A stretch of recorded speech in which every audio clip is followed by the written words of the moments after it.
Muito boa noite, meu povo. Boa noite, boa noite. Hoje nós vamos falar de um tema muito interessante. Deixa eu só me apresentar aqui rapidamente antes de falar da live de hoje e chamar o nosso convidado de honra de hoje. Para quem não me conhece, eu sou Maísa Santos. Estamos aqui já há um bom tempo. Essa é a live de número 95, minha gente. São 95 lives até agora. E toda quarta-feira eu trago um convidado. E o meu convidado ultimamente tem sido o Dr. Delzio. O Dr. Delzio é um grande advogado, especialista e há muitos anos.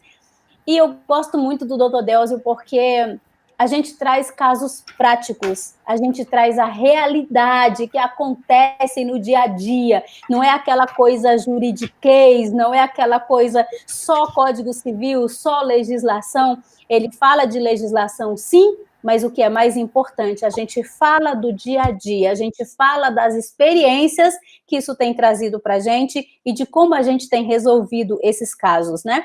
E na aula de hoje, a gente quer falar sobre um tema que é muito comum nos condomínios, principalmente nesse momento que a gente está vivendo, né? Porque é um momento em que as pessoas estão em casa e quanto mais pessoas em casa, mais chance de conflito. E alguns casos ultrapassam o bom senso.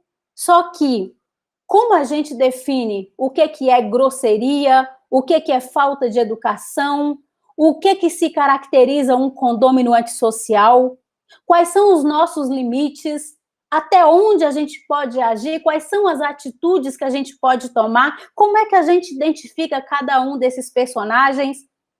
E eu trouxe uma live sobre isso há um tempo atrás, onde eu falei apenas do condômino antissocial. Por quê? Porque eu já passei por essa experiência também inúmeras vezes, mas hoje a gente vai saber da forma jurídica, né? A gente vai ouvir aqui do Dr. Delzio, porque com certeza ele já deve ter passado por muitos desses casos e ele tem a experiência para contar para a gente de como proceder, de quanto tempo leva. A gente já sabe que não é uma coisa tão rápida de se resolver, mas, como ele diz, tudo depende, né? Mas antes de chamar o Dr. Delzio, eu quero dizer para você que está aqui pela primeira vez, seja muito bem-vindo, a casa é sua, fique à vontade, tá? Deixa eu chamar o Dr. Delzio para que a gente possa começar esse bate-papo, que com certeza vai ser mais um bate-papo enriquecedor e vai nos trazer confiança, conhecimento e segurança para que a gente possa agir quando essas situações aparecerem aí nos nossos condomínios.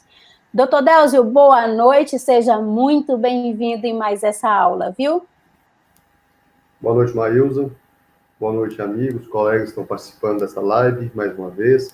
É um prazer sempre muito grande estar com vocês e poder socializar algum conhecimento, debater a matéria, que é uma matéria muito interessante, haja vista que as pessoas não sabem divergir pensamentos sem chegar ao ponto, em algumas vezes, de extrapolar a normalidade.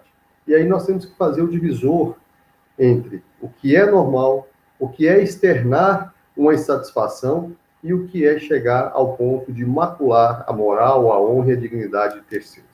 Então, essas situações todas nós temos que fazer um corte para sabermos até onde podemos chegar, o que fazer, de que maneira, o porquê, a consequência e, na consequência, como resolver o problema.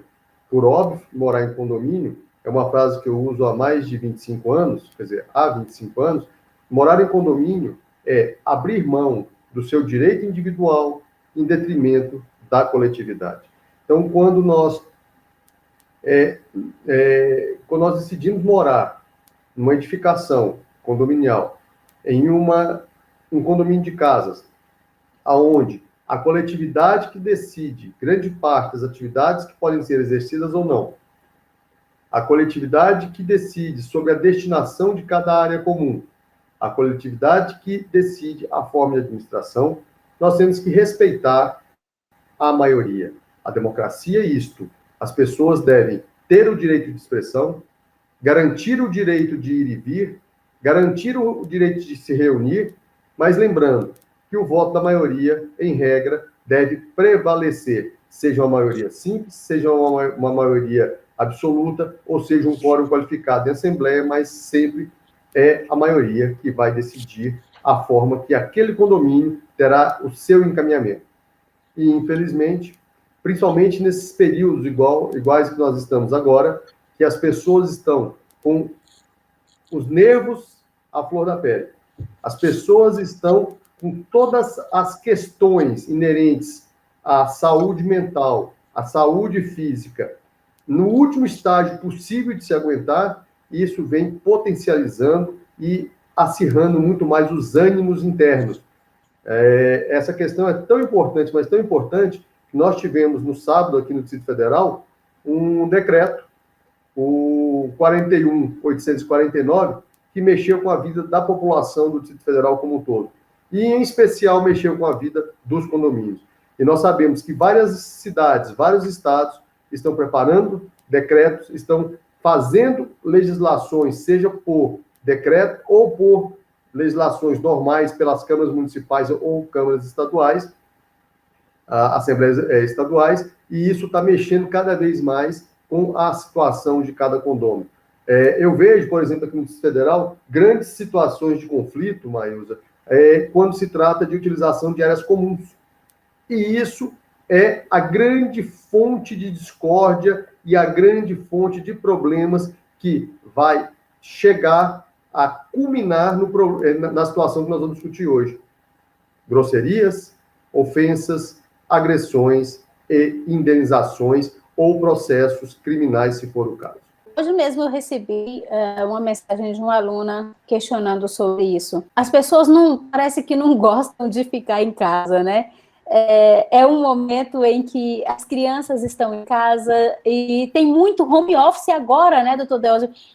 Tem muita gente que está trabalhando de casa e parece que isso não vai voltar tão cedo. Tem muitas empresas que agora já fizeram essa nova forma de trabalho e independente de quando a gente voltar para a vida normal, de poder ir para a rua, de poder ir trabalhar, muitas empresas adotaram essa nova forma de trabalho. Na verdade, antes da pandemia, já tinha muita empresa fazendo testes, né? De mandar funcionário para casa, de testar home office, inclusive empresas como Caixa Econômica, como banco, já tinha muita gente testando esse novo trabalho, esse novo formato de trabalhar em casa. Depois que entrou a pandemia, isso acelerou de uma forma muito rápida. Então, hoje, muita gente está trabalhando de casa. E, com isso, aumenta-se os conflitos, né? Porque quem está em casa quer silêncio, quer o mínimo de silêncio para poder trabalhar. Só que a gente sabe que, em algumas situações, fica difícil. Quando é criança que está pulando, enfim, tem N situações, tem obras, tem N situações. E aí entra aquela questão do bom senso, né? O bom senso de quem está gerando o barulho e o bom senso de quem está se sentindo incomodado, tendo que perceber que ele está no trabalho dele, mas ele também está em casa.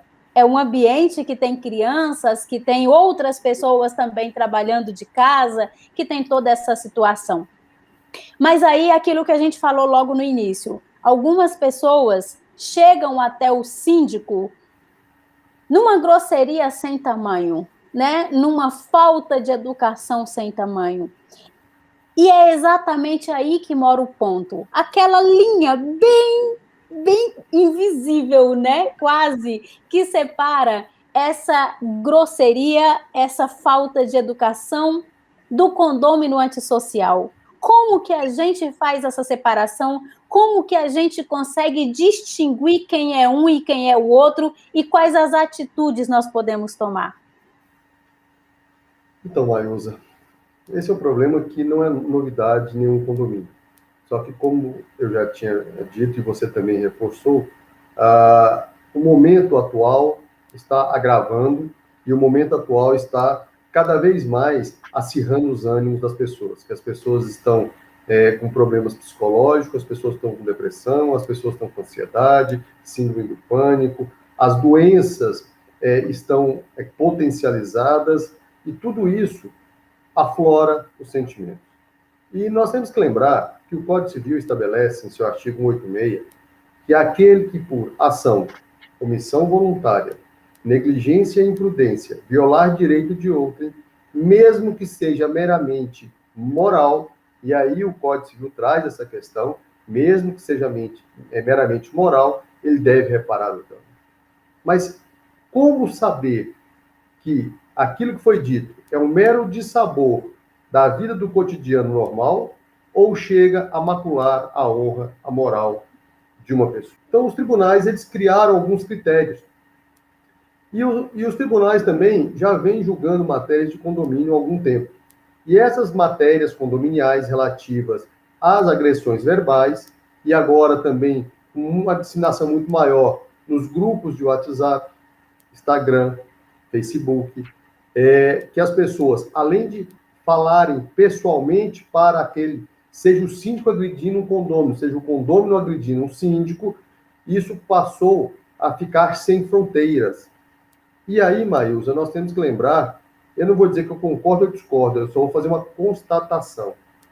Segundo o Supremo Tribunal Federal, os crimes praticados via internet, em redes sociais, eles têm o flagrante delito perpetuando todos os dias. Então, em teoria, levando em consideração o recado que o Supremo Tribunal Federal nos deu neste mês que passou, de fevereiro, em relação à questão política, não vou citar nomes, porque nós não estamos num programa político, ele deu o seguinte recado: se alguém cometer o crime de falar que o Délcio, adjetivar o Délcio de forma pejorativa, em tese, aquela pessoa pode responder civilmente, mas ele pode responder criminalmente pelos crimes contra a honra. E será que o Supremo, será que os juízes de primeira instância e os desembargadores irão seguir a mesma linha dos ministros do Supremo, que entenderam que a cada hora, a cada minuto, a cada segundo que alguém visualiza o fato criminoso, delituoso que foi impetrado contra o Délcio, por exemplo, é um flagrante delito? Então, essas questões cada dia estão mais complexas no dia a dia do ser humano e não poderia ser diferente nos condomínios. Mas os tribunais vêm entendendo o seguinte: por exemplo, eu vou começar a situação com morador-síndico, depois eu faço o síndico-morador. O TJDF, ele entende que quando a pessoa se predispõe a se candidatar a síndico, ele tem que ter a ciência, a consciência e o dever de saber que as críticas virão. As críticas mais ácidas também virão. Então, muitas vezes, aquelas discussões em assembleia que chegam a ser acaloradas, aquelas discussões nas áreas comuns dos condomínios, que também chegam a ser acaloradas, tudo isso pode desaguar na justiça. Delzo, então me passa uma fórmula para saber o que é o mero dissabor de uma discussão entre uma pessoa mal educada, uma pessoa que não tem tato para tratar com o terceiro, e aquilo que é crime, aquilo que é ilícito civil, porque nós estamos tratando sobre duas coisas. Pode ser ilícito civil, que é uma reparação de danos morais que vai resolver a questão, ou pode ser um ilícito criminal. Em sendo um ilícito criminal, nós estamos falando na seara da justiça criminal, e isso é crime contra a honra, artigos 138, 139 e 140 do Código Penal. Se for a questão civil, 186, 927 do Código Civil. Então, essas questões todas, dá para saber como resolver quando eu posso ir à justiça pedir uma indenização. Se alguém falar o seguinte: senhor síndico, a sua administração é muito ruim, ela não serve para mim. O senhor deveria estudar um pouquinho mais, o senhor deveria se dedicar um pouquinho mais para fazer uma boa administração, porque a administração igual a do senhor não serve em nenhum lugar. Eu estou sendo grosseiro, estou sendo deselegante, estou sendo inconveniente. Mas isso pode gerar danos morais? Eu entendo que não. E o tribunal vem entendendo que não. Mas eu chego para o síndico e falo: senhor síndico, o senhor é um ladrão. O senhor roubou dinheiro do condomínio. O senhor desviou dinheiro do condomínio. O senhor superfaturou. O senhor... E aí eu faço uma série de imputações de adjetivos que ultrapassam a questão do mero de sabor, que eu vou atingir a honra, a moral, eu vou estar falando que aquela pessoa comete atos ilícitos. Quando chegamos a esse aspecto, aí sim tem a obrigação de reparar o dano. E dependendo da extensão, dependendo da situação, pode ser capturado como difamação, ou calúnia, ou injúria. Então nós temos que verificar o que aconteceu, a forma que aconteceu, e principalmente, Maísa, não adianta eu chegar na justiça e falar, ele me agrediu, ele me injuriou, ele me caluniou. A primeira coisa que o Poder Judiciário vai requerer, aonde estão as provas. Você tem uma filmagem? Você tem uma testemunha? Você tem alguma coisa que pode chegar a este ponto? Sim ou não? Se tiver, o seu processo vai poder andar. Se não tiver, o seu processo não vai poder andar. E hoje, Maísa, como eu te disse, eu fiquei das 7 da manhã às 19 horas. Só tirei da 1 da tarde às 2 da tarde para fazer uma refeição, trabalhando num processo que se amolda muito próximo do que nós estamos discutindo. Situações que começaram com meros dissabores e desentendimentos. E chegou ao ponto, Maísa, de um condômino mover contra o condomínio, o síndico e os conselheiros e os próprios empregados do condomínio 27 processos, sejam criminais, sejam cíveis. 27 processos. E hoje eu estava apresentando a defesa de um desses processos. E preste atenção, Maísa, qual era o cerne da discussão deste processo de hoje? O cerne da discussão era uma pessoa cometeu um ato que, teoricamente, poderia ser entendido como um ato ilícito, civil e criminal, porque houve crime contra a honra.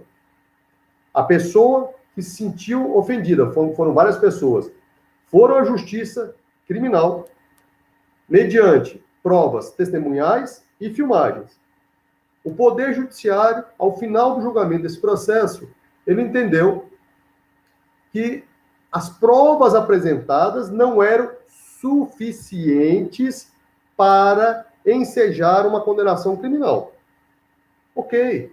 Até aí a pessoa exerceu o seu direito de ir à justiça, a outra parte exerceu o seu direito da ampla defesa do contraditório, e mesmo que a parte que tenha sido vítima do fato ofensor não ter conseguido provar, o processo acabou. Não acabou mais. A pessoa que se sentiu agredido, entre aspas, porque foi imputado a ele um crime, e ele só não foi condenado por um pequeno detalhe técnico na prova, a pessoa entrou com uma ação na justiça civil, uma não, são várias, mas estou dizendo uma, pedindo danos morais. E entrou junto ao Ministério Público, requerendo que o Ministério Público apurasse o crime de denunciação caluniosa. Olha o ponto que nós chegamos. Alguém é ofendido, vai à justiça, pedindo para a justiça lhe dar uma resposta, por algum motivo a prova técnica não foi suficiente, o ofensor que foi absolvido, não porque foi declarado inocente, mas por falta de provas técnicas. Esse ofensor entra com ação criminal contra aquela vítima de novo e entra com ação civil. E dentre essas ações cíveis, ele entrou com 12 ações cíveis relacionadas a este fato. E cada uma ele pediu R$ 20.900. Imagine você, essa situação toda foi construída. Por quê? Porque as partes não conseguiram se comunicar de forma correta. Tudo isso só vem porque alguém extrapolou o limite da razoabilidade, o limite da democracia, daquilo que pode ser ou não discutido civilizadamente. Então, essas questões todas, Maísa, elas nos causam grandes transtornos, porque a vida condominial, ela pode chegar a certo ponto que a pessoa tem que vender sua unidade para mudar de seu apartamento, haja vista que sente a sua segurança e da sua família tão fragilizada que não consegue mais conviver em uma edificação. E tudo isso por quê? Muitas vezes porque começamos com uma grosseria, começamos por fazer uma crítica muito ácida e pode desaguar em situações que nós já vimos até de homicídio, né? Que já vimos várias vezes homicídios. Então, eu até peguei aqui, Maílza, uma jurisprudência de um dos desembargadores que eu tenho mais admiração no Tribunal de Justiça pela competência e pela forma que ele escreve, e a lucidez que ele escreve, desembargador que já foi até presidente, o Getúlio de Moraes, do TJDF, e ele escreveu o seguinte, Maílza: condomínio, divergência, redes sociais, termos ofensivos. E aí ele escreve uma frase espetacular: exercício abusivo da liberdade de expressão. E aí que eu quero pegar. A liberdade de expressão é uma garantia constitucional prevista no artigo 5º da Carta Magna. Mas será que eu posso exercer de forma abusiva o meu direito de expressão, aonde estaria depreciando a imagem do síndico, ou o síndico depreciando a imagem do morador? É possível que se faça isso? Não. O Poder Judiciário tem dado uma resposta rápida, aqui no DF, uma resposta firme, no sentido de condenações, quando é feita a detecção de que houve a extrapolação do direito de expressão. Então, quando eu vou falar com o síndico sobre alguma questão, quando o síndico vai falar com o seu morador sobre alguma questão, sejam educados, saibam falar, não ofendam, porque depois de ofender, depois de macular a honra, a moral e a intimidade de uma pessoa, mesmo que ocorra a retratação, porque existe a possibilidade de retratação. Eu peguei até uma outra decisão aqui no tribunal, aonde o juiz de primeira instância tinha condenado em danos morais no valor de R$2.000, mas os desembargadores entenderam que a retratação feita deveria acarretar a mitigação do valor da condenação e reduziu para R$1.000 de danos morais. Mas, Maílza, como que o juiz, como que o magistrado chega a um valor? Eu brinco o seguinte: aqui no DF os juízes são muito econômicos, as indenizações são baixas. O Brasil, de modo geral, é um país que onde o Poder Judiciário é muito econômico ainda nas condenações de danos morais. Quando você pega nos Estados Unidos, por exemplo, uma grande rede de sanduíches dos Estados Unidos, talvez a maior do mundo, né? Não vou citar nomes, mas ela, por alguns anos, ela deixava que aqueles sanduíches pudessem, após tantos minutos, pudessem ser utilizados por pessoas de baixa renda. Então, eles colocavam no fundo das lojas e quem quisesse ia lá e pegava. O Poder Judiciário de lá entendeu que é uma pessoa que teve uma complicação estomacal ou do intestino, não sei, teve uma indisposição dessa que nós temos todos os dias normais, né? Não todos os dias, mas de vez em quando. E condenou essa rede de restaurantes a pagar uma indenização de $1,5 milhão. O que a rede fez? Não dou mais sanduíche para ninguém, eu jogo fora, eu trituro e jogo fora. Uhum. Essa mesma rede, ela teve uma condenação nos Estados Unidos, que a pessoa comprou um café, saiu dirigindo e tomando um café, o que no Brasil não é possível. O café virou, o café estava quente e deu uma queimadura leve na pessoa. A pessoa ganhou $500 mil, parece, de indenização. Agora você imagina o que a loja tem a ver com isso, né? Pois é. Aqui no Brasil, as condenações variam entre R$1.000 e R$30 mil de danos morais. R$30 mil são casos excepcionais. No Distrito Federal, as indenizações elas circulam entre R$1.000 e R$10 mil. Dificilmente a gente consegue ver uma indenização maior do que essa, a não ser que seja verificado que quem foi o ofensor tem uma capacidade econômica muito grande. E quem foi o ofendido também tem uma capacidade econômica muito grande. E aí, uma condenação de R$10 mil não vai ter efeito pedagógico. Porque a condenação de danos morais não é para reparar a moral da pessoa. Porque a condenação, o recebimento de dinheiro não vai reparar a honra, a moral e o psicológico da pessoa. É uma condenação com efeito pedagógico, a fim de que aquela pessoa não faça novamente aquele ato. Então, quando a pessoa é condenada a R$30 mil, R$40 mil, ele vai pensar, será que vale a pena eu xingar o fulano de novo para pagar novamente esse valor? Então, são essas questões que são levantadas. Daí, Maílza, nós temos que observar que a melhor coisa que se pode fazer é ter simplesmente conhecimento, tem que ter equilíbrio, tem que saber lidar com o ser humano para que, quando você for o gestor do condomínio, você saiba até onde você pode ir. Caso contrário, o seu condomínio pode responder por isso e o condomínio sendo condenado por danos morais pelo ato do síndico, obviamente esse síndico vai ter que ressarcir os cofres condominiais. E aí por diante a coisa vai andando assim. É verdade. A crítica é comum dentro de um condomínio e em todos os lugares onde tem mais de uma pessoa. A crítica é comum. O que você tem que identificar é a forma com que essa crítica chega até você. São as palavras que essas pessoas usam para criticar o seu trabalho, né? Lembrando que a crítica não é para você, pessoa, é para você que está ocupando o cargo de síndico. Então, como o doutor Delcio bem disse no início dessa aula, olha, fulano, eu não concordo com a sua gestão, a gestão não está boa, você não está fazendo nada que o condomínio precisa, na minha visão você tem que estudar mais, você tem que aprender como agregar mais valor e tal, e tal, e tal. São críticas, gente, são críticas e está tudo bem. Serve para você saber onde você está falhando e você continuar. Agora, o que não pode é ofender a sua moral, é passar dos limites. E é isso que a gente está trazendo aqui hoje. Doutor Delcio, a gente falou sobre esses limites, né? Da educação, do bom senso, da grosseria.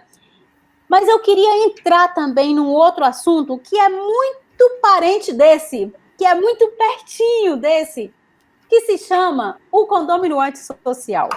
A gente tem também alguns casos de pessoas que chegam no condomínio, às vezes tão bravo com alguma situação, que, além de palavras, chega a agredir, né? Como aquele caso que aconteceu aqui em Brasília. Olha só, vamos trazer um caso real que aconteceu, e sem falar nomes também, foi um deputado aqui em Brasília que chegou a agredir um funcionário na portaria e tal. Um caso como esse é ainda um mal educado? É um caso de grosseria, de mal educado? Ou é um caso de condômino antissocial? A pessoa não entender as regras que o condomínio tem, passar por cima dessas regras e chegar a agredir fisicamente um funcionário do condomínio. Então, Maísa, o artigo 137, parágrafo 1 do Código Civil Brasileiro, estabelece que aquele condomínio que tenha reiterada conduta antissocial terá que pagar 10 vezes a taxa condominial, e eu até uso a expressão, será constrangido a pagar 10 vezes a taxa condominial até a ulterior deliberação de assembleia. Eu lembro muito bem quando o Código Civil saiu, a discussão era, o Código Civil permite ou não que essas pessoas sejam excluídas do convívio condominial? A primeira questão que nós temos que verificar, Maísa, é a dificuldade que temos de conceituar o que é um condômino com conduta antissocial. Por exemplo, aquele senhor, né, que é um ex-deputado distrital, um ex-deputado federal e ex-servidor da Segurança Pública do Distrito Federal. Esse senhor, ele agrediu não só o porteiro, como agrediu o síndico, fisicamente. Ele não só agrediu fisicamente, como ele perguntou para a pessoa se a pessoa queria que ele pegasse a arma dele em cima e mostrasse que ia matá-lo naquele momento, o que ele iria fazer. Se uma pessoa dessa não pode ser considerada uma pessoa com conduta antissocial, eu não consigo saber como vai ser conceituada uma pessoa com conduta antissocial.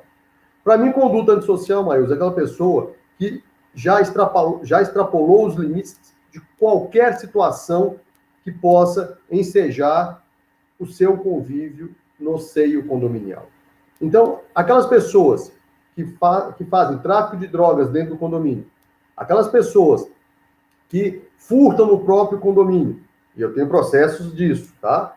Aquelas pessoas que têm maus hábitos dentro do condomínio, aquelas pessoas que, apesar de não ser crime, utilizam o condomínio para realizar prostituição, seja masculino ou seja feminino, não faz diferença. Aquelas pessoas que efetivamente só vão às assembleias para brigar e xingar, não para questionar, brigar e xingar e ofender todo mundo. Essas pessoas têm que ter tudo documentado, e aí é o problema do condomínio. O condomínio tem que fazer um histórico de documentação para comprovar que aquela pessoa é antissocial e, primeiro, o condomínio notificou, depois o condomínio multou, depois o condomínio aplicou a pena da conduta antissocial, depois o condomínio foi à justiça com ação de obrigação de fazer para aquela pessoa deixar de fazer algo ou fazer algo, então é ação de obrigação de fazer e não fazer. Aquela pessoa já tem boletim de ocorrência por agressões verbais ou físicas, por ameaças. Então, esse tipo de pessoa, ele com certeza é enquadrado na conduta antissocial. Até 2017, 2018, era impossível pensar que um condômino com conduta antissocial poderia ter uma decisão judicial que o afastasse da sua residência. De 2017 para cá, os tribunais vêm entendendo, quando comprovado que aquela pessoa não tem mais condições de conviver no seio condominial, porque ele prejudica toda a paz condominial, aquela pessoa pode ser excluída do convívio daquela comunidade. Mas, Deus, ele vai perder a propriedade? Em hipótese nenhuma. Só que nós temos que lembrar o que o próprio artigo 5º da Constituição Federal fala, que o direito de propriedade tem que verificar o fim social que se espera daquela propriedade. Então, a pessoa que é excluída do convívio, do condomínio, seja por um período determinado, seja por um período indeterminado, ela vai poder alugar seu imóvel, ela vai poder emprestar o seu imóvel, ela vai poder dar incomodato àquele imóvel, ela vai poder, inclusive, vender aquele imóvel. O imóvel continua sendo dela. Só que ela não pode habitar naquele local enquanto não tiver uma situação. E aí, eu penso o seguinte, em regra, as pessoas com conduta antissocial que não sejam criminosos, tráfico e outras coisas, essas pessoas com um tratamento psicológico ou psiquiátrico vão poder conseguir voltar ao convívio. Então, faça o tratamento, retorne. E aí nós temos uma enxurrada de perguntas aqui. Por exemplo, quando um processo criminal de injúria, lesão corporal e ameaça cai em arquivo pelo Ministério Público, essas provas poderão ser também utilizadas no processo civil? Com certeza. A esfera civil é completamente diferente da esfera criminal.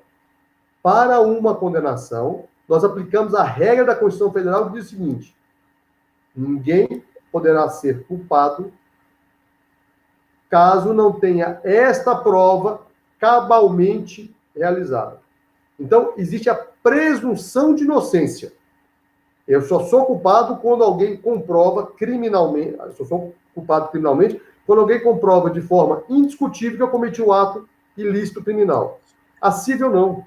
Tanto é que a jurisprudência é muito tranquila dizendo o seguinte: não se atrela uma condenação de danos morais na esfera civil a uma decisão de crimes contra a honra na esfera penal.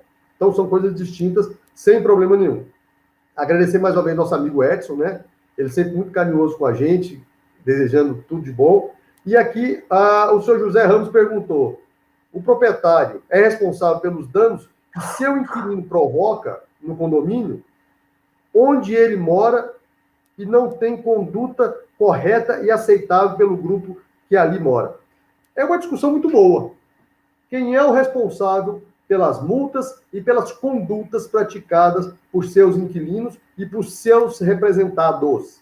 Sejam filhos, sejam sobrinhos ou pessoas que moram ali.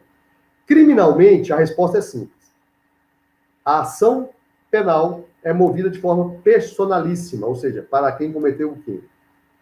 As penas administrativas, que são as multas, elas podem ser aplicadas, inclusive, para a pessoa que cometeu o ilícito. Agora, a obrigação de pagar, em regra, a discussão é acalorada, eu sei que tem gente contra e pessoas a favor disso, mas, em regra, é uma dívida próprio terreno, a dívida própria do imóvel.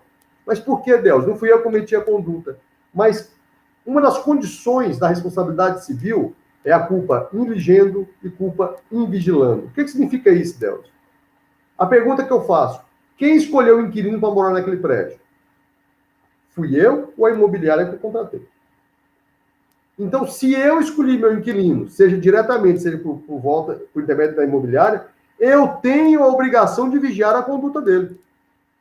Então, quando aquele condômino começa a dar trabalho e vai caminhar para o lado de uma conduta antissocial, o proprietário tem o poder, o dever de ajuizar uma ação para rescindir o contrato de locação, levando todas as provas, mais uma vez dizendo, levando todas as provas daquela situação, a fim de extirpar do convívio daquela comunidade o seu inquilino, que foi escolhido por você, está tendo uma conduta em desacordo com o que deveria ter.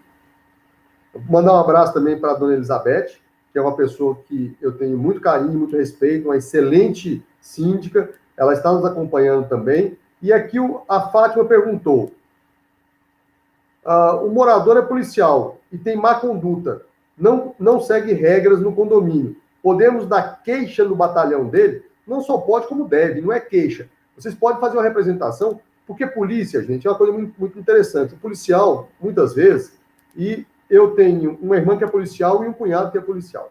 Eu tenho várias pessoas muito próximas e outros, vários amigos que são policiais. E eu tenho muito carinho pelo poder público de polícia do Brasil. Apesar de nós sabermos que tem gente boa e gente ruim, mas nós temos que respeitar sempre. Mas é muito interessante, porque eu vejo alguns policiais são considerados maus policiais, na hora que ele quer, ele fala, policial é polícia 24 horas. Com farda ou sem farda, estando em trabalho ou não estando em trabalho, ele é polícia. E quando lhe interessa, que ele está no condomínio, ele fala, não, eu não sou policial, eu estou aqui como condomínio. Então, essa situação é muito complexa. Eu digo o seguinte, o policial realmente, ele é policial 24 horas.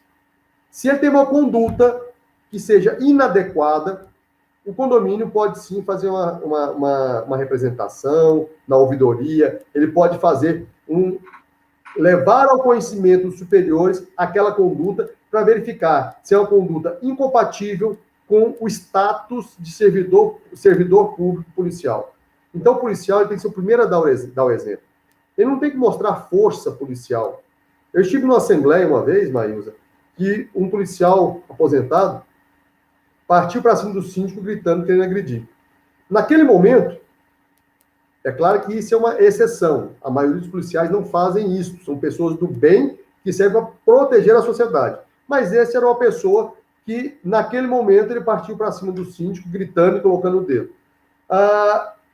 Os porteiros, vamos dizer assim, os vigias do condomínio, se aproximaram, que era uma assembleia grande, se aproximaram para não deixar ocorrer agressão.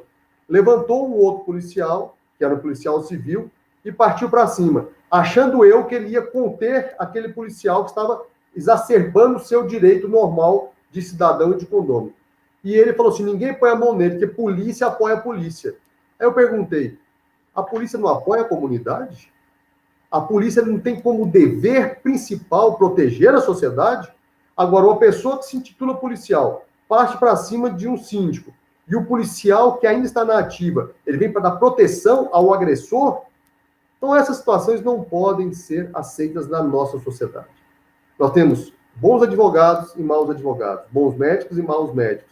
Em toda classe, em todo ramo, em toda atividade, nós temos boas pessoas e pessoas ruins. As pessoas ruins têm que ser penalizadas e têm que sofrer as sanções por seus atos, sem qualquer corporativismo e sem qualquer outra situação de proteção. Cometeu erro, responda por ele, porque é uma situação que aquela pena vai ter um efeito pedagógico, ele não vai reiterar. Doutor Delso, tem 1 bilhão de perguntas aqui. Vamos tentar respondê-las. Vamos focar aqui nas perguntas que tem bastante. A Bianca perguntou assim, morador que recebeu multa, mandou mensagem insinuando que o condomínio está precisando de dinheiro e, por isso, aproveita qualquer oportunidade para multar. Isso se enquadra como ofensa? Eu entendo que não. Isso se enquadra quando a pessoa externa a sua posição, o seu direito de expressão dentro da normalidade. Agora, você escreve assim, morador que recebeu multa e aproveita da situação para dizer que o síndico quer pegar o dinheiro e roubar o dinheiro, se apropriar dos valores e usar de forma equivocada, que o síndico é isso, aquilo outro, aí caberia sim ou uma ação civil ou uma ação criminal.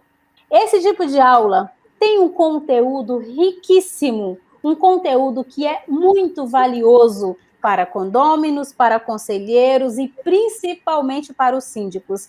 E qual é a forma que a gente tem de chegar até esses síndicos? É por meio de uma aula como essa. E essa plataforma chamada YouTube, ela entende a linguagem dos likes, né? Quando você deixa o seu like, quando tem bastante like, o YouTube entende que o conteúdo é bom, que o conteúdo tem valor, e aí ele nos ajuda a entregar para mais pessoas. Então, como seria você deixar o seu like? Porque vamos combinar que uma live como essa a gente não encontra em qualquer esquina, não é verdade?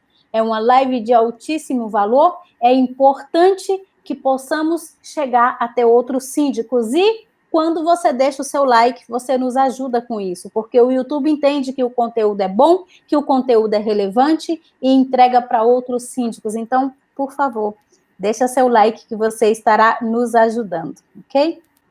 Olha, Maílson, eu acho que o Felipe está com um problemão no condomínio dele, porque ele mandou várias perguntas e pediu, responda as minhas perguntas. Aí, uma pergunta dele, quando na Assembleia o presidente da mesa proíbe o morador de registrar a sua fala sobre agressão sofrida, entre outros assuntos, cabe que tipo de processo? Ao condomínio ou ao presidente? Na verdade, essa é uma questão muito delicada. Registro em ata de questões que ocorreram em Assembleia. É por isso que eu digo o seguinte, hoje todo mundo tem um celular, todo mundo pode gravar. Eu aconselho todas as pessoas a gravarem todas as Assembleias. Mas por que, Delcio? É exatamente por causa disso. Porque o que mais acontece, Maílson, é o dissenso entre presidente de Assembleia, secretário de Assembleia e, às vezes, o síndico e os condôminos. Porque um quer escrever uma coisa, outro quer que escreva outra. Não, mas eu acho que isso é importante para mim. Não, mas eu acho que aquilo é importante. Não, mas eu acho que isso aqui é muito mais importante. Então, cria-se uma celeuma. E qual é a sugestão que eu dou? O condomínio grava todas as assembleias. A ata só vai conter as deliberações de assembleia.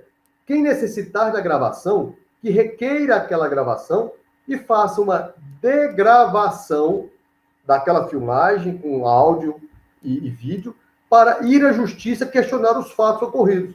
Ah, mas meu síndico nunca deixa fazer uma gravação e ele não faz porque falou que custa muito caro.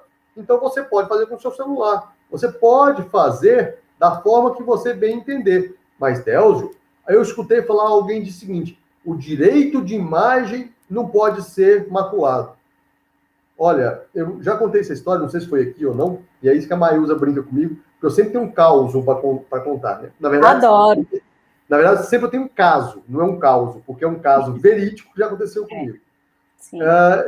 Eu estive na Assembleia e lá duas pessoas que eram servidores públicos começaram a fazer questionamentos ao síndico e aquilo foi ficando mais acalorado, e a Assembleia foi suspensa. A pessoa gravou.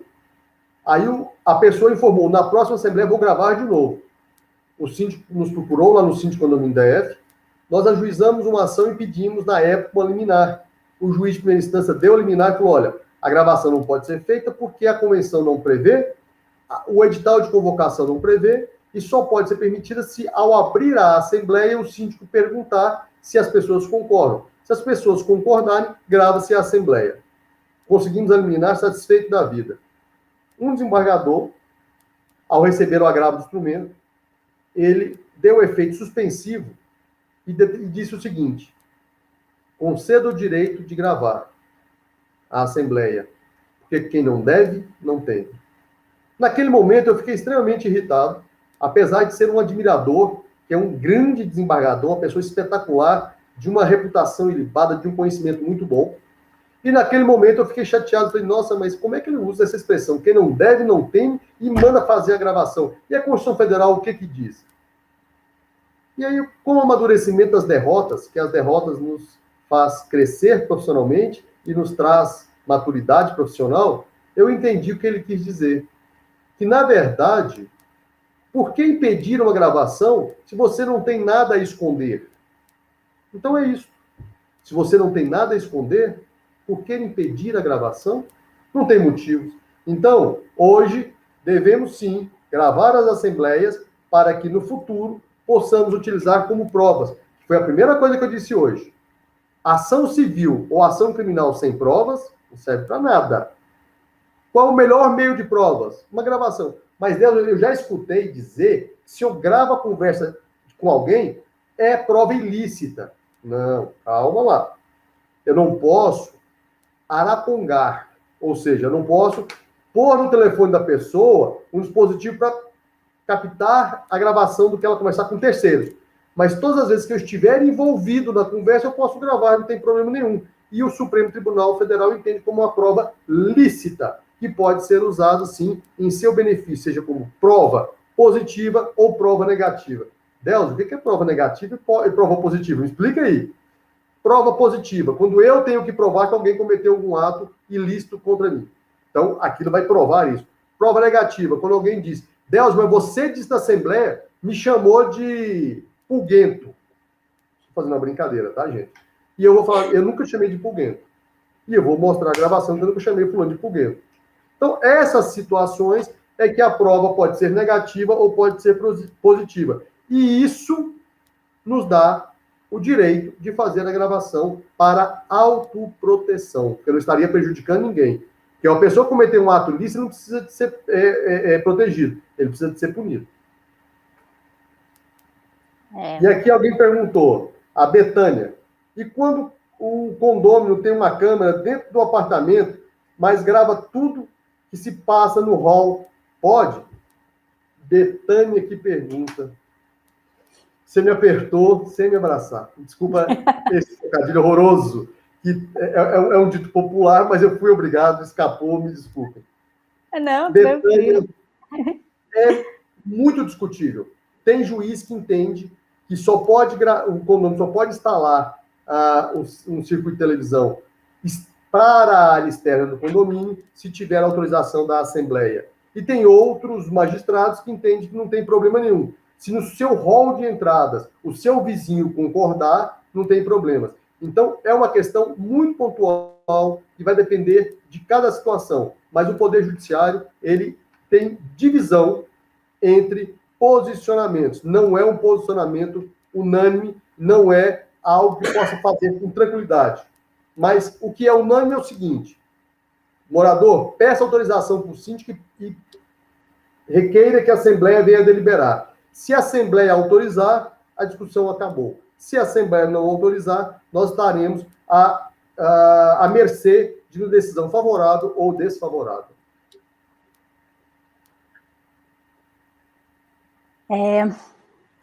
Eu acho legal quando o senhor brinca. Mostra que a gente, como a gente, né? Às vezes a gente vê umas lives, o doutor Delcio só brinca aqui, viu, gente? Essas brincadeiras é só aqui. Porque as outras... Como é que é a palavra? Pergunta capciosa. O Marcelo adora. Pergunta capciosa. Mas é verdade. As outras lives que eu faço lives em vários lugares, porque eu participo do NADCOM, Instituto Brasileiro de Direito Condominial, até fizemos uma live ontem. Lá eu estou vice-presidente e sou membro honorífico.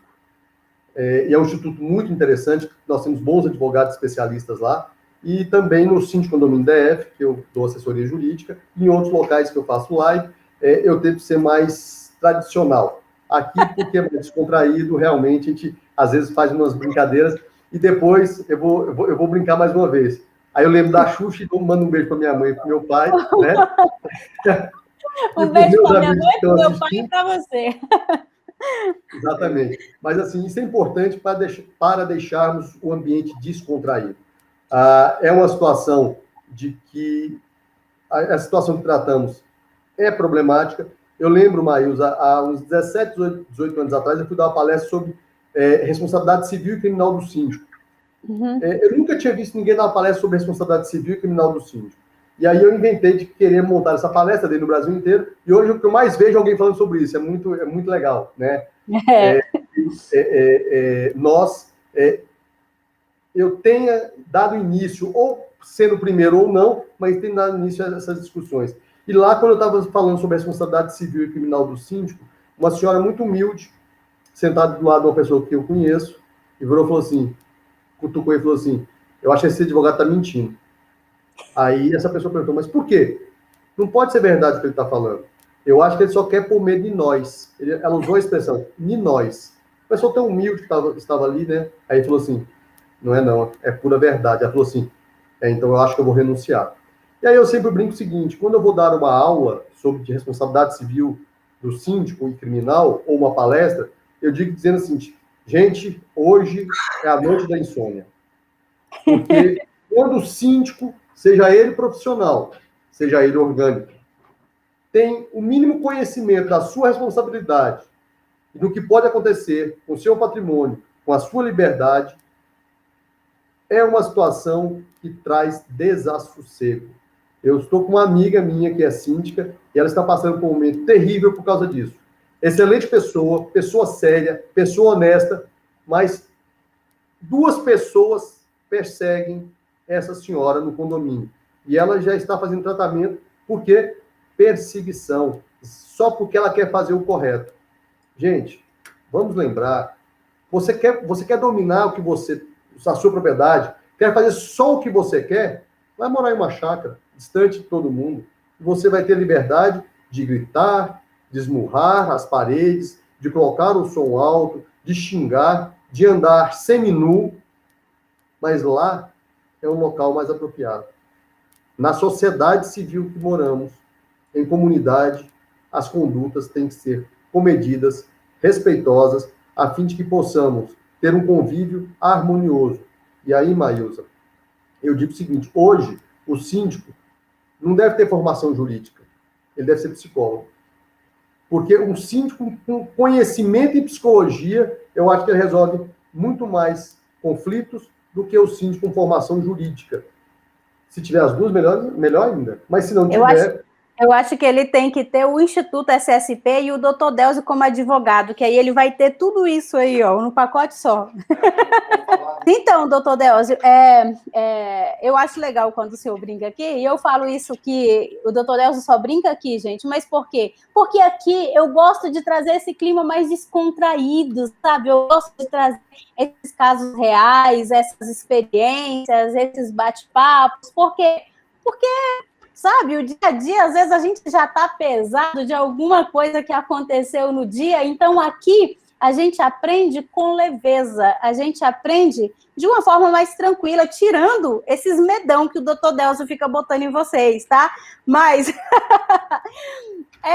tem que ter medo? Tem, mas se você aprender a fazer bem feito, se você tiver um bom conhecimento e se você tiver um bom advogado do seu lado, você pode ser professor, você pode ser síndico, você pode ser qualquer outro profissional que lida com gente, porque em todo cargo que você fizer na vida, que você lidar com gente, com ser humano, você vai ter conflito, você vai ter crítica, você vai ter riscos e você pode ter problemas psicológicos, né, emocionais, se você não souber controlar isso tudo. Por isso que a gente sempre fala de uma forma, a gente brinca, mas a gente traz isso com muita responsabilidade. Por quê? Porque ser síndico é uma responsabilidade muito grande, sim, mas é possível você fazer uma boa gestão, é possível você ter reconhecimento, é possível você ser bem remunerado, é possível você ter leveza nesse cargo, desde que você saiba exatamente o que fazer, como fazer e quando fazer. Quando você adquire conhecimento, quando você adquire a confiança de fazer o trabalho bem feito, e quando você tem um bom advogado para te orientar, o restante você aprende, e aí é uma questão de você colocar em prática os conhecimentos. Doutor Delcio, eu me lembro quando eu comecei no cargo de síndico, o primeiro condomínio, o primeiro e o segundo, foram os 2 que eu mais apanhei na minha vida. Eu era crua como todo mundo, eu entrei como a grande maioria dos síndicos, eu não tinha conhecimento do cargo, né? Eu nunca tinha feito nenhum curso. E assim, eu achava que ia ser moleza, porque eu era formada em administração de empresas, já tinha trabalhado em grandes empresas, na parte de atendimento, na parte de gerenciamento, e eu assim, eu falava, fala sério, isso aqui eu vou fazer com o pé nas costas. E quebrei a cara. Por quê? Porque fazer gestão condominial é diferente de qualquer outra coisa que você fez na vida. E eu costumo dizer o seguinte, doutor Delcio, que se a pessoa for psicólogo, se for advogado, se for engenheiro, se for empresário, independente do que você seja e da experiência que você tenha, você tem que aprender gestão condominial. Você tem que aprender isso aqui, ó. Você tem que ter conhecimento disso aqui, que é diferente de tudo que você já fez na vida. E se você tiver um bom curso, se você tiver um bom advogado, você vai conseguir se dar bem, sim. E aqui, Maísa, eu queria até fazer uma pausazinha nessas situações, só porque senão eu esqueço depois. Nós tivemos o grande prazer ontem, senhores síndicos, escutem atentamente o que eu estou falando. Tivemos o grande prazer ontem de sabermos que o PL, Projeto de Lei 2323 de 2020, de autoria da deputada Celina Leão, aqui do DF, que teve a nossa participação, ou seja, o síndico condomínio, juntamente com nossa assessoria jurídica, participamos da confecção desse PL, foi anexado ao PL 548 da senadora Soraya Tronic, a fim de que, como o PL da senadora Soraya Tronic já foi aprovado no Senado, está na CCJ aguardando, só a CCJ dá o start para que a Câmara possa aprovar e mandar para a sanção, para voltar à possibilidade legal prevista em lei de assembleias virtuais. Então, quando foi anexado, porque o PL da senadora não tratava sobre questões tão específicas quanto o PL da deputada, e agora os dois foram anexados na CCJ. E isso é uma grande conquista do síndico condomínio DF, do nosso presidente Paiva, de que vai dar aos condomínios, não só do DF, mas de todo o Brasil, a possibilidade de fazermos assembleias virtuais de forma previstas em lei, a fim de que ninguém possa discutir a legalidade da realização da assembleia em si. Então, em primeira mão, eu queria pedir o seguinte: quem tiver uma amiga, um amigo que seja deputado, peça para que dê andamento o mais rápido possível. Os condomínios já estão necessitando de fazer assembleias ordinárias, porque estamos começando o período de eleições e aprovação de contas e orçamentos. E não podemos deixar os nossos síndicos, as nossas síndicas, descobertos de uma legislação. Vamos apoiar e vamos tentar que esse PL seja aprovado o mais rapidamente. Então, é uma boa notícia, porque não existia nenhuma lei nova, nenhum projeto de lei novo que pudesse ter um trâmite tão rápido. E o próprio PL 2323 não teria um trâmite rápido, porque teria que ser aprovado na Câmara para depois ir para o Senado. Agora não, Maísa. Se a Câmara aprovar, que já está na CCJ, aprovar a junção dos dois e aprovar o projeto, com a sanção, Assembleia Virtual, 100% legal, logo, logo. Vamos lá, vamos dar esse apoio também. Maravilha. Bom demais, bom demais. Voltando às perguntas, que é o que mais nos importa, aqui a Graça perguntou, a Maria Conceição, em que situação as imagens podem ser disponibilizadas aos moradores quando solicitados alegam que foi prejudicados por algum motivo? Essa é uma grande pergunta, de novo. Eu fico impressionado porque, assim, aqui é uma usina de conhecimentos, né? As pessoas trazem só perguntas maravilhosas e o cotidiano e o dia a dia que traz isso. Eu digo o seguinte: os meus pareceres são todos voltados da seguinte forma. A filmagem realizada pelo condomínio pode ser vista por qualquer condômino, desde que o síndico ponha alguém de sua confiança para acompanhar a visualização. As filmagens do condomínio só devem ser disponibilizadas por determinação judicial, por requerimento do Ministério Público ou por requerimento da autoridade policial, que é o delegado de Polícia Civil ou o delegado da Polícia Federal. Por que eu digo isso? Porque a lei determina assim. Aí, alguém pergunta, mas Délcio, o condomínio é meu. Eu tenho uma fração do condomínio, então eu tenho uma fração da filmagem, sou eu que pago por ela. Eu não tenho o direito de ver. O direito de ver você tem. Então, vou dar uma dica preciosa. Furtar o seu carro. Você sabe que, ou arranhar, ou bater no seu carro, você sabe que a gravação está ali e que ela vai elucidar. Faça o boletim de ocorrência. Requeira ao condomínio por escrito: senhor síndico, favor fazer um backup da gravação do dia tal entre o horário tal e tal e guarde esta gravação, porque eu estarei requisitando a autoridade competente para que seja apresentado a ela, a autoridade competente, esta gravação. Seja para apurar um crime, seja para apurar um ato civil de reparação de danos. E diga mais, senhor síndico, se o senhor não guardar, se o senhor perder e se o senhor não disponibilizar, o senhor poderá ser responsabilizado pessoalmente por seu ato. Eu tenho certeza que o síndico vai fazer o backup, vai gravar um CD, vai colocar na pendrive, vai salvar na nuvem, qualquer fórmula ele vai guardar. E com isto, o condomínio e o condômino estarão resguardados.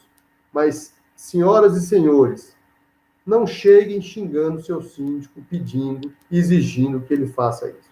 Isso não vai levar a lugar nenhum, isso vai acirrar os ânimos e isso não vai resolver o problema. Converse, requeira por escrito, trate com educação e urbanismo a todos, porque somente assim teremos um bom convívio e iremos diminuir a quantidade de processos na justiça. Porque algumas pessoas, Maísa, acham que os advogados, eles querem fomentar os processos. Como eu disse, nós temos bons e maus profissionais. Os bons profissionais não querem fomentar processos. Eles querem pacificar as questões litigiosas, que nem sempre tem condições de fazer administrativamente. E aí tem que ir à justiça. E eu penso o seguinte, quando você tiver uma questão, peça um parecer para o seu advogado do condomínio. O parecer, a primeira coisa, ele vai ter que mostrar o caminho da solução administrativa e depois o caminho da solução judicial. Se o parecer vier com a solução judicial antes, tome cuidado que esse advogado, ele quer só fomentar o seu ganho de honorários. Isso não vale a pena. O advogado não deve fazer isso. Ele faz parte da organização do Poder Judiciário do Brasil. Ele é uma parte, ele não é servidor público, mas ele é uma parte do serviço do Poder Judiciário. Então, o advogado tem que contribuir para a sociedade a fim de diminuir os conflitos, não de fomentar os conflitos. Sim, exatamente. Gente, eu quero lembrar vocês que de segunda a sexta-feira a gente tem live matinal lá no Instagram, às 5h57 da manhã, tá? E esse formato da live matinal é exatamente esse formato aqui, é de perguntas e respostas. Eu trago uma reflexão e logo depois eu respondo as perguntas de vocês. Então, às 5h57, quem quer fazer perguntas sobre gestão condominial, eu estou lá de segunda a sexta-feira no Instagram. Toda quarta-feira eu estou aqui, normalmente com o Dr. Delgio, e toda quinta-feira também às 8 da noite. Pode falar, Helena. Tem duas perguntas aqui, tem até uma síndica que é uma pessoa que eu conheço bastante, uma pessoa muito séria, muito comprometida, a senhora Marlene Teres, perguntou o seguinte: qual é o prazo, quando prescreve, para o ofendido registrar o boletim de ocorrência? O escrivão pode recusar a registrar o boletim de ocorrência? Essa pergunta é maravilhosa. O prazo para registrar o boletim de ocorrência não existe, mas o prazo para ocorrer a decadência do crime contra a honra são 180 dias. Então, se você, senhor síndico, senhora síndica, senhor condômino, senhor morador, for ofendido e for imputado a você algum crime contra a honra, você tem 180 dias para adotar as providências cabíveis. Deus, então eu vou lá e faço o boletim de ocorrência, está resolvido? Não. Você vai fazer o boletim de ocorrência, só que as delegacias, infelizmente, elas estão tão abarrotadas de crimes mais sérios que dificilmente o crime contra a honra vai ser dado prosseguimento antes do prazo de 180 dias. E aí vai ocorrer a decadência. O que é a decadência, Delgio? É a perda do direito. Morreu. Não dá para discutir mais nunca na esfera criminal. Então, e na esfera civil, Delgio? A esfera civil são 3 anos, mas a criminal são 180 dias. Mas, Delgio, se eu vou lá e faço o boletim de ocorrência, o que fazer? Aí você vai ter que constituir um advogado para fazer uma queixa-crime diretamente no juizado especial criminal de pequenas causas da sua cidade, porque antes dos 180 dias você tem que apresentar a queixa-crime para evitar que ocorra a decadência. Então, dona Marlene, não deixe passar 180 dias. Não para fazer o boletim de ocorrência, mas para queixa-crime. A senhora Vera Regina perguntou, professor, quando a maioria dos moradores assistiram agressão verbal aos gritos e insinuações por falta de honestidade, por exigência de RT, plano de reforma RT da NBR 16280, serve como prova? Olha, senhora Vera Regina, com certeza, a prova testemunhal é a prova mais tranquila, não a mais fácil, mas a mais tranquila de se fazer. Se a pessoa ouviu, pode ser testemunha. Deus, mas a pessoa diz que não quer testemunhar, não tem querer, é serviço da justiça. O seu advogado vai saber o que fazer. Faça o boletim de ocorrência, faça a queixa-crime e arrole aquelas pessoas como testemunhas para que o Poder Judiciário possa efetivamente ouvir aquela pessoa e saber se ocorreu ou não ocorreu o crime. Então, essas questões são de extrema importância. E lembrando, mais uma vez, torno a dizer, sem problema nenhum, a prescrição cível para ação de danos morais são de 3 anos. Artigo 260 do Código Civil. Show de bola, show de bola. Eu quero lembrar você. Do senhor Carlos Henrique de Freitas Ferreira. O síndico pode estipular a multa para cobrar o uso de máscara dentro do elevador? Na verdade, o síndico não tem poder de estipular multas, né? O artigo 1336 e 1337 do Código Civil, ele traz questões que quem pode prever multas? A convenção, o regimento interno do condomínio ou as deliberações de assembleia, dependendo do quórum, dependendo da situação. 1337, caput, traz uma multa de até 5 vezes a taxa condominial. E, não tendo previsão, aplica-se 1337, parágrafo único para o antissocial e 1337, caput, para condutas que não sejam consideradas antissociais. Mas o síndico não deve estipular multas, mas deve sim, primeiro, notificar o condomínio que não está utilizando as máscaras e, depois, junto com o seu departamento jurídico, tentar enquadrar aquela falta de máscaras dentro do elevador como uma conduta passível de aplicação de multa e, na pior das hipóteses, chame uma assembleia e aprove a aplicação de multa para esses casos, que o momento é importante para evitarmos a disseminação ainda maior do Covid-19, porque o Brasil hoje é notícia no mundo todo que, infelizmente, nós chegamos a uma situação de catástrofe, né? De calamidade incontestável. É verdade, é verdade. Doutor Delzo, eu quero agradecer demais, mais uma vez, a sua colaboração, a sua experiência, o seu bate-papo, o seu tempo de estar aqui com a gente, trazendo tantas informações de valor, trazendo tantas informações. Muitíssimo obrigada pela sua parceria com a gente, tá? Eu quero agradecer também todas as pessoas que estão aqui presentes.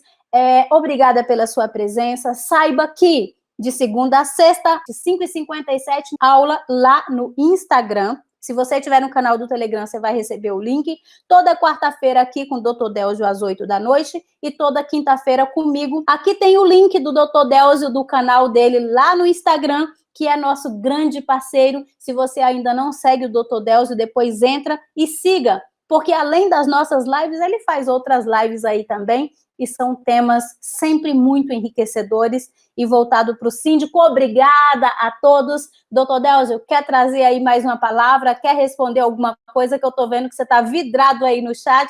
Tem mais alguma pergunta aí que o senhor quer responder? Eu queria só agradecer a todos, sempre o carinho, as manifestações amorosas e carinhosas de todos, desejar uma boa noite e esperar que as pessoas possam se vacinar o mais rapidamente possível e que possamos ultrapassar esse momento terrível, porque o mundo não vai mudar, o mundo já mudou. As pessoas não terão que se adequar, as pessoas terão que seguir o novo fluxo. Eu digo isso de cadeira, né, Maílza? Mas então, nós todos temos que verificar que o mundo que nós conhecíamos não existe mais. Vamos tentar fazer um mundo diferente e usar máscaras, não aglomerar, álcool e gel, para tentarmos proteger as nossas pessoas queridas e as pessoas amigas também. Uma boa noite, um beijo para todos. Então é isso, meu povo. Obrigada pela presença de todos. Vocês são sempre muito bem-vindos. Um beijo no seu coração. Fica com Deus, durma em paz e coloca o despertador. porque amanhã estaremos juntos no Milagre da Manhã, às 5h57. É só ir lá para o meu canal do Instagram e eu estarei ao vivo esperando por você, ok? Doutor Delzio, obrigada a todos. Um beijo e a gente se encontra amanhã de manhã. Até mais. Tchau.